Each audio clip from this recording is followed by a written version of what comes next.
Bonjour, bienvenue dans l'art de trouver sa voie pour la deuxième journée du défi des 7 jours. En fond sonore, vous pouvez entendre Espoir. Espoir, c'est un jeune Africain qui vient de la rue et qui a une voix exceptionnelle, à mes yeux en tout cas. Et ce que je voulais vous présenter en fait, pourquoi est-ce que j'ai choisi ce fond sonore d'Espoir, c'est pour faire le lien avec l'histoire du colibri. Donc le colibri, imaginez qu'il y avait un grand feu de forêt, voilà, dans une forêt, un immense feu. Et puis tous les animaux sortaient en courant les uns après les autres, et tout le monde cherchait à fuir ce feu.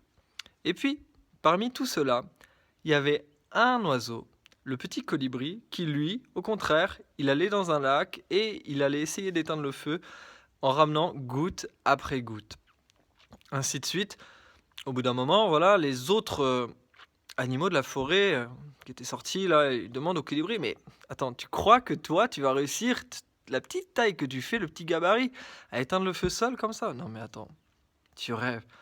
Et lui, il dit, peut-être vous faites rien, mais moi je fais ma part. Et je pense que si chacun fait sa part, eh ben, au bout d'un moment, on va pouvoir réussir à éteindre ce feu de forêt. Alors, ça amène plusieurs questions. Et d'abord, la première question, en fait, cette histoire, c'est qui me venait, c'était est-ce que vous avez encore de l'espoir face ce feu de forêt? On pourrait prendre l'image que c'est le chaos de ce monde quelque part dans pas mal de sphères de notre société, on pourrait voir une certaine forme de chaos. Donc, est-ce que vous avez de l'espoir que ça puisse se transformer ou pas? Alors voilà, ça c'est la première question que je vous pose. Est-ce qu'il y a encore une étincelle d'espoir en vous?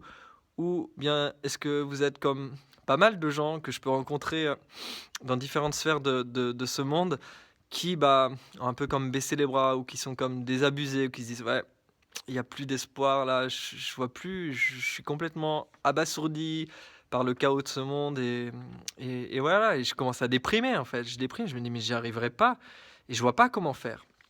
Alors, ouais, moi je trouve ça hyper puissant en fait cette histoire du colibri parce que ce petit oiseau qui a peu de moyens comparé aux autres animaux, eh ben lui, il fait sa part. Il agit, voilà, avec le peu de moyens qu'il a, il agit. Donc là, ça nous montre un grand enseignement. C'est, ok, mon élan à contribuer pour changer le monde, eh ben, c'est pas obligé que ce soit une immense œuvre en fait. Ça peut être déjà des petites actions. Juste une petite action comme sourire à son voisin, ou sourire à la boulangère le matin, ou bien quand on va emmener ses enfants à l'école, ou voilà, il y a plein de petites actions envisageables. C'est au sein de son entreprise, c'est inviter ses collègues à boire un thé ou à créer une nouvelle atmosphère dans son bureau de travail, peut-être en installant des pensées positives, des images inspirantes, créer des nouvelles atmosphères. Et puis ça, c'est bon, des aspects de changement extérieur. Après, le changement, avant tout, et c'est ce qu'on va voir au travers de ces vidéos dans l'art de trouver sa voie, le changement, ça se passe aussi vraiment à l'intérieur. C'est comme ça aussi qu'on va envisager le changement. C'est en prenant conscience de qui on est, petit à petit, on va pouvoir amener un changement et qui va avoir un impact de plus en plus positif sur le monde. Donc voilà, c'est ça aujourd'hui que je voulais vous présenter dans l'art de trouver sa voie. Ça nous parle de notre responsabilité aussi en tant que citoyen, bah voilà, de voir. Alors aujourd'hui, si vous faites rien, c'est pas voilà, il n'y a pas de raison de culpabiliser en fait. Si vous sentez que vous aimeriez faire plus et tout, mais déjà contentez-vous de faire un petit peu ou envisagez en tout cas de faire peut-être un petit peu plus pour, bah, ne serait-ce que faire renaître l'espoir en vous à l'intérieur et puis peut-être rallumer cette flamme de l'espoir chez d'autres personnes.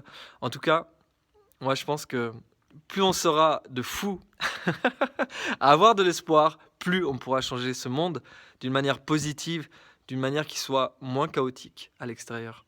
Merci d'avoir écouté jusqu'au bout et je vous invite vraiment à vous poser ces questions.